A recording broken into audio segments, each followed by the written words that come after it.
파시스트의 세 가지 결정적인 특징이 있다. 첫째, 이 세계를 무한히 경쟁하는 정글로 본다는 것. 둘째, 항상 사람들이 모이면 우열을 나눈다는 것. 셋째, 우월한 자가 지배하고 열등한 자가 복종하는 걸 자연 법칙으로 여긴다는 것. 한국 교실에서 12년 교육받으면 과연 성숙한 민주주의자가 될까? 파시스트가 될까?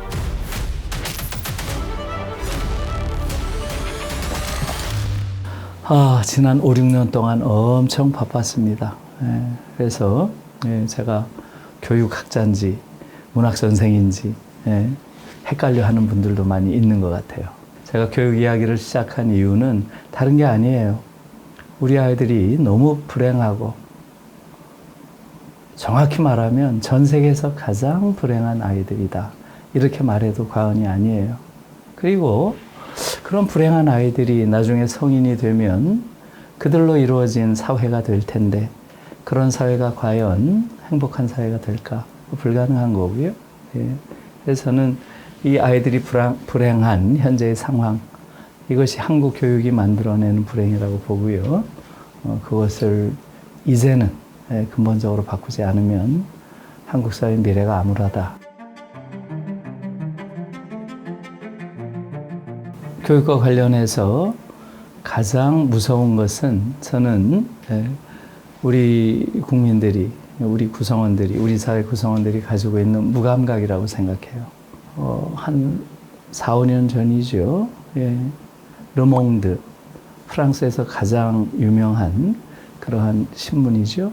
한국의 학생들은 전 세계에서 가장 불행한 아이들이다. 왜냐하면 한국 교육은 가장 경쟁적이고 가장 고통을 주는 교육이기 때문이다. 이렇게 얘기를 했어요. 제가 그걸 보고 너무 놀라서요. 이걸 어떻게 알았을까? 최근에 한국 교육은 점점 더 나빠지고 있어요. 그래서 제가 최근에 나온 그러한 지표들을 보니까 한 10년 전만 해도 초중고 10대 학생들이 대체로 100명 내외가 자살을 했더라고요. 매년. 한 95명 정도, 한 10년 전. 그랬는데 최근에는 그 2배를 훌쩍 넘었어요. 너무나 충격적입니다. 작년이 221명, 2023년 재작년이 215명이에요. 그리고 지난주에 나온 통계를 보니까 2023년 한 해 동안 자살 혹은 자해를 시도한 사례가 무려 6,400회랍니다. 6,400회. 믿어지세요? 너무너무 끔찍한 이야기고요. 이제 더 이상 이걸 방치할 수 없는, 저는 그 시점에 왔다고 봐요. 이렇게 병든 이러한 사회는 없습니다. 이런 엄청난 비극적인 희생을 치르고 있는데 그것으로 얻는 게 뭔가요?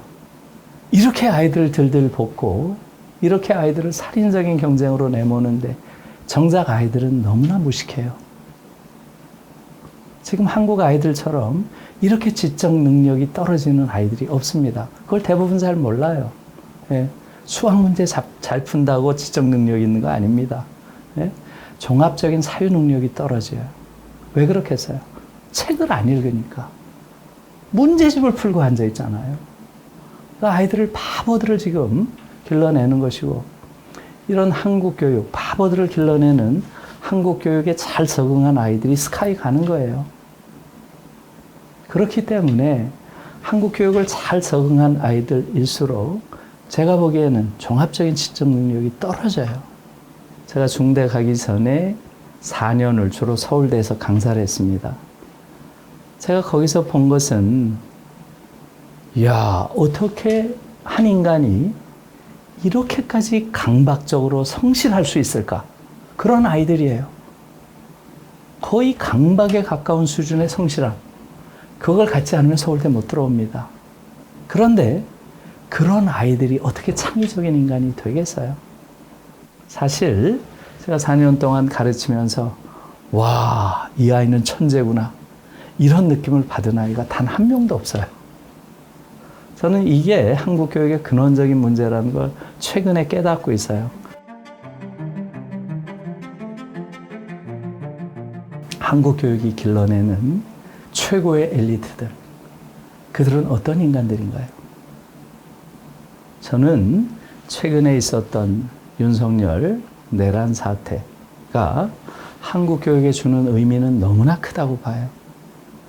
내란 사태가 한국 교육에 어떤 의미를 부여했나요?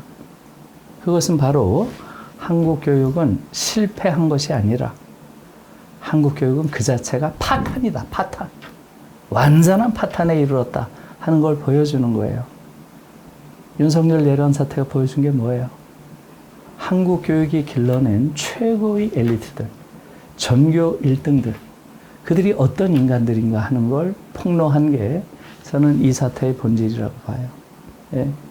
특히 서울대를 졸업했다고 하는 자들, 그들 중에서도 특히 서울 법대를 나왔다고 하는 이러한 자들, 대다수가 파시스트라는 것 우리가 봤어요.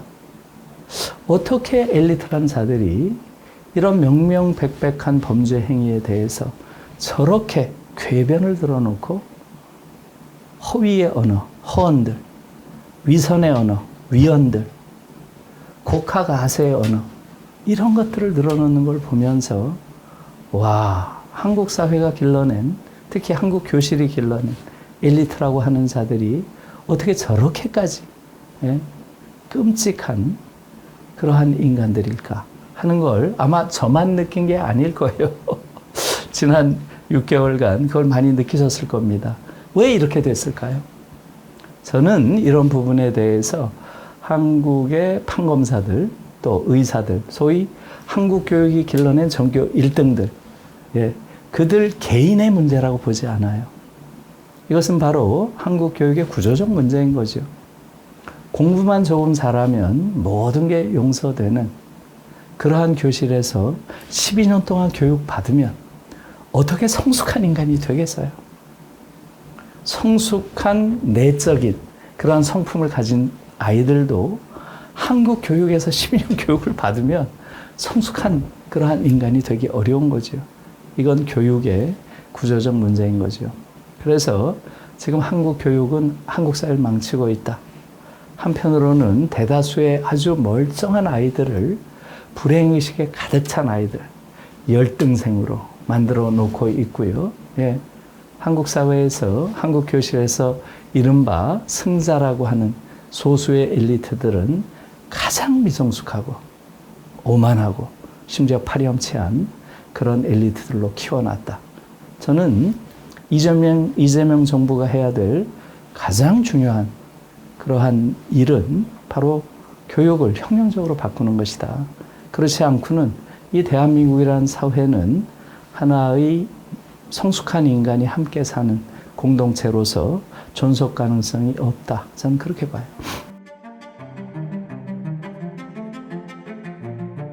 이 교육의 문제는 지금 말하자면 어떤 부분적인 그러한 개혁으로는 되지 않는다고 봐요. 아주 근본적인 대수술을 해야 된다고 보고요. 그래서 제가 현실적으로 바뀌어야 되는 교육의 3대 그러한 난 3가지를 저는 없애야 된다 이렇게 주장하고 있는데요. 첫 번째는 대학 입학 시험을 없애라. 이 말을 듣고 와, 무슨 어떻게 대학 입학 시험을 없앨 수가 있냐? 무슨 저런 황당한 소리를 하냐? 이렇게 처음에 반응하는 분들이 많아요. 그러나 전혀 황당한 이야기 아니고요. 유럽의 대부분의 국가에서는 대학 입학 시험 없어요. 그걸 몰라요, 대부분이. 고등학교 졸업시험만 보고요. 이 고등학교 졸업시험을 독일에서는 이걸 아비투어라고 부릅니다. 아비투어. 이 아비투어라고 하는 것은 90% 이상이 붙어요. 90% 이상. 그러니까 대학 가고자 하는 아이들에게는 다 열어놓은 거죠. 그리고 이 아비투어에 붙으면 원하는 대학, 원하는 학과를 원하는 때에 갈 수 있어요. 예를 들어서 내가 프랑크푸르트 대학에 철학과에 들어갔다. 그런데 한 학기 수업을 들어보니까 아이고 철학 너무 머리 아파. 다른 거 하고 싶어. 이럴 수 있죠. 그러면 다른 데로 옮기면 돼요. 예를 들면, 아, 내가 베를린 대학 가서 심리학 해야지? 그럼 옮기면 돼요. 다 열어놔서. 그러니까 독일의 학생들의 경우는 보통 두세 개 대학을 다닌 게 아주 일반적이에요. 자유롭게 선택을 하니까. 한번 생각해 보세요. 두세 개 대학을 옮기면서, 학과를 옮기면서 마침내 어떻게 되겠어요? 아, 이게 나한테 딱 맞는구나. 이거 너무 재밌네. 이거 발견하겠죠? 그러면 어떻게 하겠어요? 잘하겠죠. 열심히 하겠죠. 그러니까 독일 아이들이 뛰어난 이유가 다른 게 아니에요. 많은 기회를 부여하니까. 그런데 지금 한국에서는 이러한 기회를 막아놓고 있죠. 네? 소위 점수라는 걸로 딱딱 끊어서 이 기회를 최소화시키고 있고요. 네? 그리고 그 기회를 박탈당한 아이들을 또 경멸합니다. 그러니까 기본적으로 인간에 대한 존중감이라는 게 부재한 교육이에요. 그래서 독일 교수가 저한테 와서 그런 말을 해요. 윈프리드 베버라고 아주 그 대학 교육과 직업과 관련된 그러한 연구를 주로 하시는 분인데 이분이 저한테 와서 그래요. 한국 교육을 쭉 둘러보고 독일에선 최소한 10번의 기회가 주어지는데 한국에서는 한 번의 기회밖에 없는 것 같다. 그러면서 독일은 10샷 사회인데 한국은 원샷 사회다. 이런 유명한 말을 남겼어요. 그 말이 맞는 거죠. 아이들이 무슨 대단한 능력 차이가 있는 것처럼 이야기하는 건 전부 거짓이에요. 제가 보기엔. 제가 30여 년을 아이들 가르쳐 보니까 인간은 큰 차이가 나는 게 아니에요. 주변적 환경과 동기화, 이것에 의해서 그 역량이 최대한 발현되는지 아니면 너무 발현되지 못하는지 이 차이 정도가 있는 거지 인간이 무슨 대단한 능력 차이가 있어서 뛰어난 아이가 있고 아주 뒤처지는 아이가 있고 이것은 제가 보기에는 신화예요. 신화. 능력주의 신화죠. 예. 그 다음에 두 번째로 대학 서열이 없어요. 저는 대학 서열을 없애라 하는 건데 지금 프랑스나 독일 뭐 지금 예를 들었지만 여기선 그런 서열이라는 게 없어요. 독일의 경우는 모든 그 대학이 90% 이상이 다 국립대학이고요. 그들 사이에는 서열이라는 게 없어요. 그래서 제가 조금 전에 말씀드린 대로 대학을 얼마든지 옮겨 다닐 수 있는 거죠. 자, 이렇게 생각하면 쉬워요. 지금 하나의 공동체가 있다. 이 안에 구성원들이 있다. 이렇게 한번 상상을 해보세요. 그 안에서 그 사회 구성원들이 가지고 있는 잠재 능력이라는 게 있겠죠? 예를 들어서 지금 한국이란 사회에 5,200만의 국민들이 있죠? 네. 그들이 가지고 있는 잠재 능력이 있을 거 아니에요. 한국 사회는 그 중에 몇 프로 정도 발현되는 것 같아요. 제가 보기에 독일 같은 경우는 이거 구조적으로 다 열어놓고 많은 기회를 주기 때문에 그 국민들이 가지고 있는 잠재 능력의 7, 80%는 구현되는 것 같아요. 그에 반해서 지금 한국 같은 경우는 기회문을 닫아놓고 끊임없이 아이들을 말하자면 경쟁시키고 탈락시키는 방식이기 때문에 제가 보기에는 우리가 가지고 있는 총 잠재 능력의 3, 40%도 발현되지 않는다. 저는 그렇게 봐요. 이제는 바꿔야 된다는 거죠. 이 세계를 보는 관점을 바꿔야 된다는 거죠. 그래서 대학 입학 시험을 없애고 대학 서열 체제를 없애야 된다. 이것은 꿈이 아니고요. 유럽에서는 일반화되어 있습니다. 그에 반해서 미국에서는 있죠. 대학 입학 시험을 치르기 위한 경쟁이 엄청 심하고요. 미국은. 그 다음에 소위 대학 서열 체제가 있죠. 하버드, 예일, 프린스턴, 스탠포드, MIT 쭉 있죠. 서열들이. 그래서 우리는 지금 상당 부분 미국 쪽 모델을 따르고 있는 거죠. 최근에 나온 큰 변화가 있죠. 뭐겠어요? 미국에서 더 이상 미국식 모델 이렇게 경쟁시키고 이렇게 엘리트 대학을 서열화하고 하는 이런 모델은 끝났다. 이런 모델로 가면 큰일 난다. 이런 모델은 교육의 파국뿐만 아니라 민주주의의 파국을 가져온다. 이런 주장을 지금 미국에서 하고 있어요. 그 대표적인 인물이 누군가요? 바로 하버드 대학의 마이클 샌델 교수죠. 우리나라에는 정의란 무엇인가? 이 책으로 아주 잘 알려진 하버드 대학 정치학과 교수죠.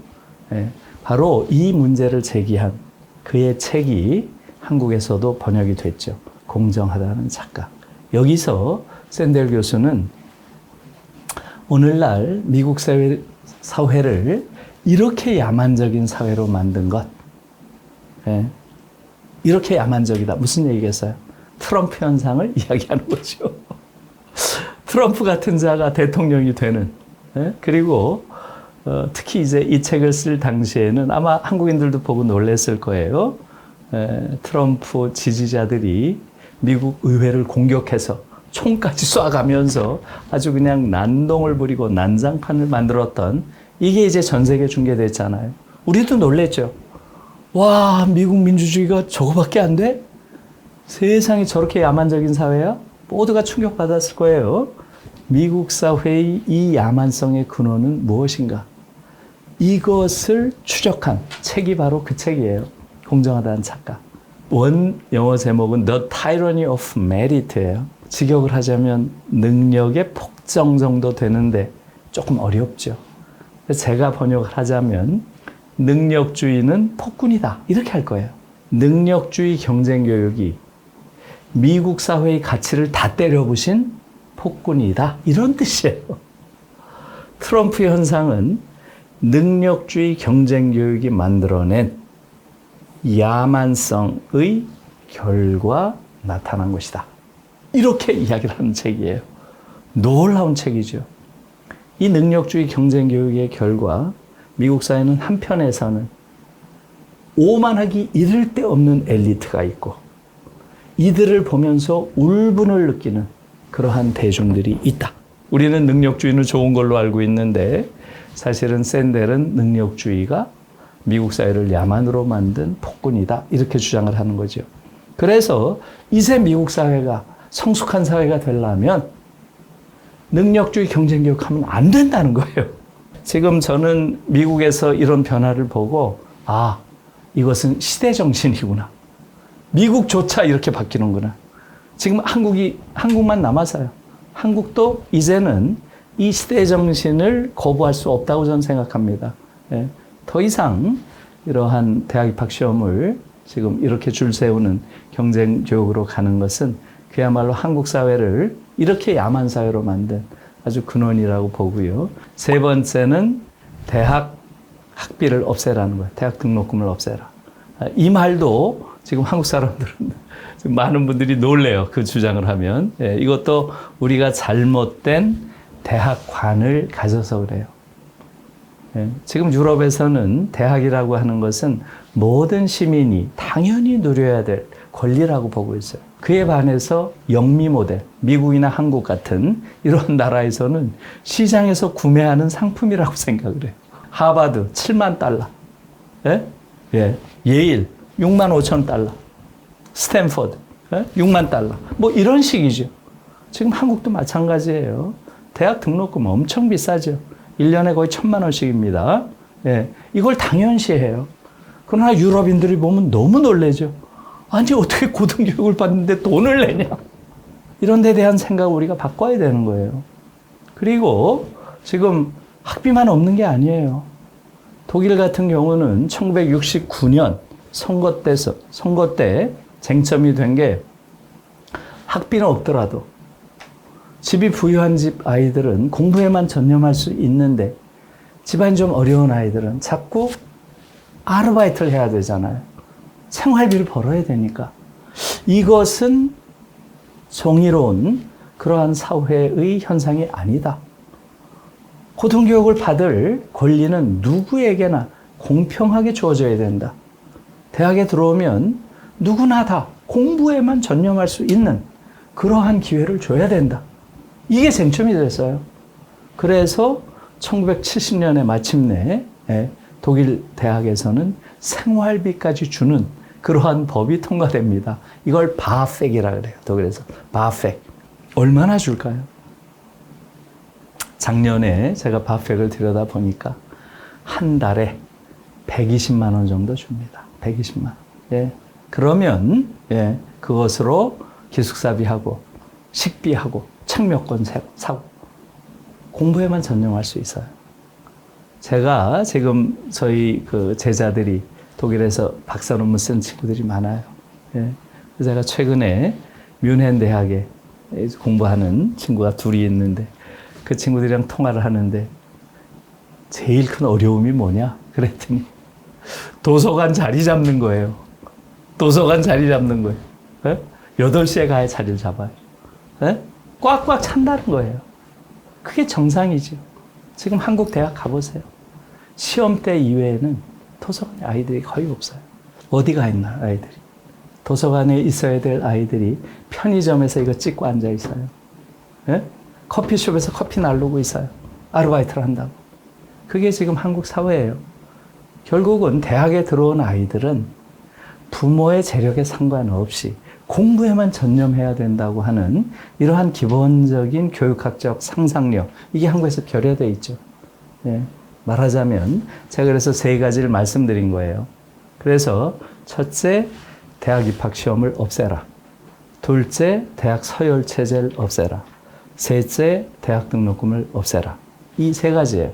지금 한국은 물질적으로는 이미 선진국 수준을 넘어섰어요. 선진국에 도달한 지 오래됐어요. 그러나 정신적으로는 너무너무 빈곤한 사회죠. 너무나 극단적인 경쟁 교육이 한국인들을 너무나 피폐하게 만들었고요. 이렇게 폭력적이고 이렇게 상대를 배려하지 않는 이렇게 미성숙한 인간들이 집단 거주하는 이러한 사회는 많지 않아요. 이제는 이런 사회를 바꿔야 됩니다. 그 출발점은 교육이다.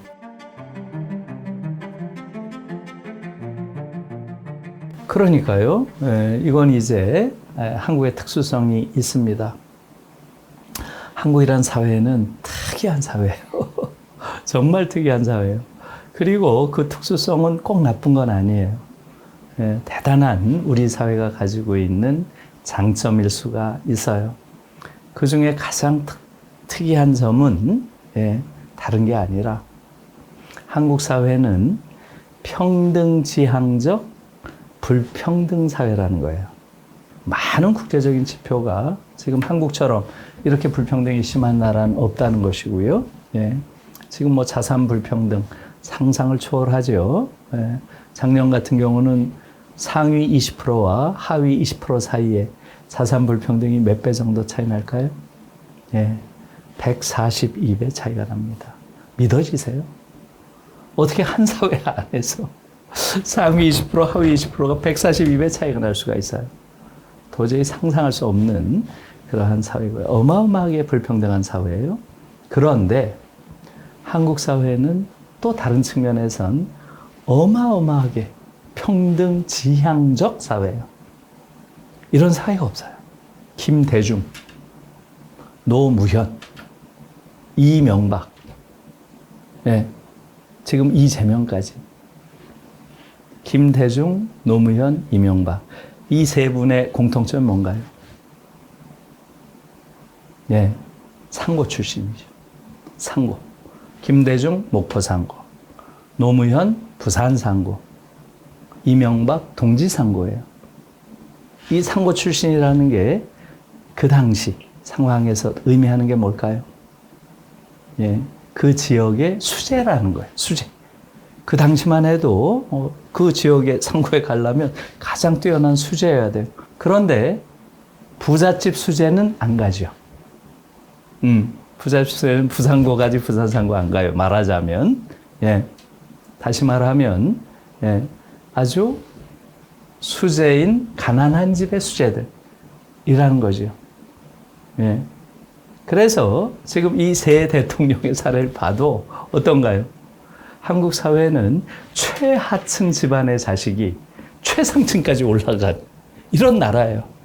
요번에 이재명 대통령, 더하지 어찌 보면. 그죠? 소년공 출신이에요.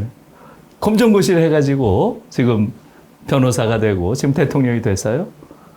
이런 나라 거의 없어요. 지금 예를 들어서 일본 같은 나라 한번 생각해 보세요. 지금 일본 같은 나라는 지금 국회의원들, 그들의 80% 이상이 세세대만 거슬러 올라가면 봉건시대 귀족이나 영주의 자제랍니다. 과거의 지배계층이 그대로 지배하는 거예요. 한국만 이게 최하층이 최상층까지 갈 수 있는, 일본에선 상상도 할 수 없는 일이에요. 한 번도 지배의 구조가 뒤집혀진 적이 없는 게 일본이에요. 이걸 정치학에서는 establishment라는 표현을 써요. establishment. 한 사회의 전통적 지배층, 이런 뜻이에요. establishment. 한국은 이게 완전히 파괴된 사회예요. 예? 왜 파괴됐는지는 알겠죠. 예. 일본 제국주의가 들어오면서 기존의 기득권 세력, 이스태블리시먼트를 완전히 제압하면서 전통적인 이스태블리시먼트가 정치적, 경제적 지배력을 상실했죠. 바로 6.25. 전쟁이 터지면서 쓸고 내려갔다가 쓸고 올라왔죠. 지금 양반 행세한 사람 없잖아요. 그러면서 한국 사회는 전 세계에서 거의 유례가 없는 정도로 평등지향적 사회가 된 거예요. 완전히 평등의 벌판이 된 거죠. 이것은 민주주의가 이상하는 그러한 사회예요. 그런데 이 평등의 벌판에 괴물이 등장한 거죠. 그 괴물의 이름이 뭐겠어요? 바로 학벌입니다. 학벌. 그래서 이 학벌을 추구하는 어마어마한 살인적 경쟁이 생겨난 거죠. 그게 바로 지금 한국 교육이 전 세계에서 가장 끔찍한 경쟁 교육이 된 근원이죠. 저는 이 교육의 문제, 특히 학벌 사회의 문제, 이 문제만 한국에서 풀어낸다면 한국은 근대 민주주의 모델 중에서 가장 활력이 있고 가장 탄력성이 있는 아주 멋진 사회가 될 수 있다고 봐요. 저는 이 교육 문제는 단순한 교육 문제가 아니라 한국이란 사회를 근대 민주주의 모델 중에서 가장 활력 있고 평등지향적인 사회로 만드는데 중요한 요인이라고 봐요. 이 학벌이라는 괴물만 우리가 잡아낼 수 있다면 한국 사회는 아주 멋진 사회가 될 수 있다. 이런 얘기예요. 네, 그렇기 때문에 지금 사교육이라는 게 너무나 심각한 문제가 된 거죠. 이 사교육의 심각성이라고 하는 것은 뭐겠어요? 당연히 사교육은 기존의 계급 질서, 기득권의 질서, 이것을 재생산하고 확대 재생산한다는 거죠. 결국은 사교육을 통해서 한국 사회를 지배하고 있는 기득권 집단들이 자신들의 기득권을 유지시키고 정당화시키고 세습시키는 그러한 하나의 통로가 지금 사교육이 되는 거죠. 그래서 사교육이 가지고 있는 그러한 문제는 교육적인 문제를 넘어서 한국 사회의 정의의 문제죠. 한국 사회가 정의로운 사회로 가는데 가장 큰 장애물 중에 하나가 바로 사교육이고, 이 사교육이 고등교육이 일반적으로 가지고 있었던 사회적 상승의 사다리라고 하는 이러한 사다리가 가졌던 정당성을 허무는 아주 중요한 장애물이죠. 이 지금 한국 사회의 교육 문제는 교육 문제가 아니에요. 정확히 말하면 국가 존립의 문제가 됐어요. 국가 존립의 문제가. 예. 그래서 이걸 교육 문제로 보면 안 돼요. 특히 내가 자식을 가지고 있어서 교육의 직접적인 당사자다. 이렇게 좁혀서 보면 이건 잘못 보는 거예요. 이것은 지금 교육의 문제가 더 이상 아니고요. 한국 사회의 경우는 국가 존립의 문제가 돼 있죠. 예, 그래서 한편으로는 우리 아이들을 불행하게 하는 그러한 것이 한국이 아주 극단적인 경쟁 교육이고요. 그것이 한국 사회를 너무나 지금 병들게 하고 있고요. 그리고 대한민국이라고 하는 국가의 존립 자체를 가장 강하게 위협하는 게 바로 교육 문제가 돼 있어요. 경쟁 교육이 그것을 위협하고 있다는 거죠. 2년 전에 뉴욕 타임즈에 이런 칼럼이 실린 게 아주 화제가 됐죠. Is South Korea disappearing? disappearing? 한국은 사라지고 있는가? 한국은 소멸하는가? 지금 한국에서 벌어지고 있는 이러한 극단적인 인구 감소, 이것은 인류 역사상 유례가 없다. 굳이 따지자면 딱 한 번 있었다. 그것은 바로 13세기 유럽. 뭐겠어요? 흑사병, 패스트가 있었던 것 빼고는 역사상 유례가 없는 일이다. 극단적인 경쟁과 그에 따른 일상적인 불안, 이것이 한국인들의 그러한 말하자면 인구 감소의 원인이다. 이 문제를 가지고 저도 대학원생들이랑 이야기를 많이 해요. 제가 동문과 선생이니까 우리 대학원생들이 대부분 여학생이에요. 그래서 여러분들은 어떻게 할 겁니까? 이렇게 하면 아이를 낳겠다는 아이들이 거의 없어요. 놀라운 일이에요. 너무 충격받았어요. 한 아이가 그러는 거예요. 왜 아이를 안 낳으려고 하느냐 했더니 이 지옥 속에 내 아이를 쳐넣을 자신이 없어요. 너무나 끔찍한 이야기죠. 너무나 끔찍한 이야기. 그러니까 사실은 그 말에 모든 게 함축되어 있다고 봐요. 이제는 이 교육의 문제가 대한민국이라고 하는 공동체가 향후 존속할 수 있는가라고 하는 걸 물을 정도로 국가 존립의 문제가 돼 있어요. 그래서 저는 이제 새로운 정부가 이 교육 문제를 정말로 아주 원점에서부터 근본적으로 성찰을 해야지 어떤 아주 기능적인 부분에서 무언가를 바꾼다? 이런 정도로 생각해서는 안 된다 하는 생각을 가지고 있습니다.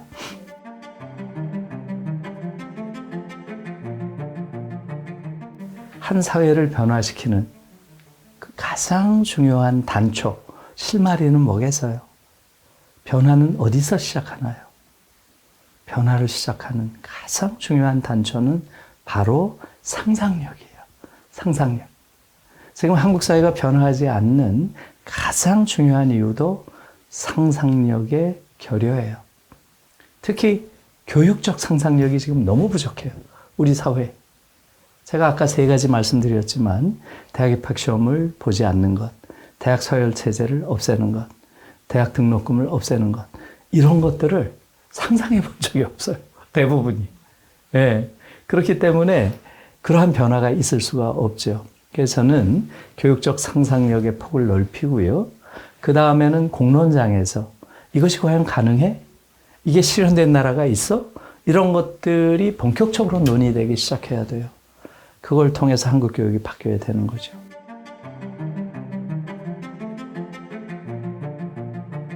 한국 교실에서 과연 12년 교육을 받으면 민주주의자가 될 것 같냐, 파시스트가 될 것 같냐.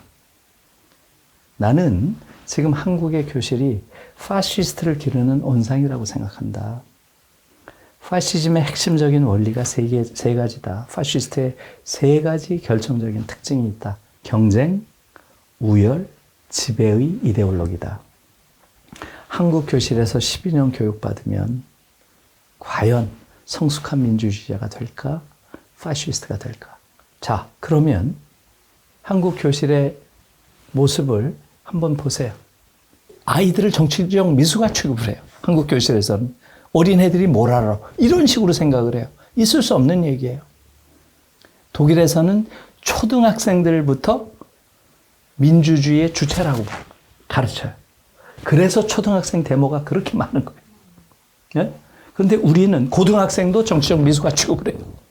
한국 교육은 민주주의에 굉장히 위험한 덫이 되고 있어요.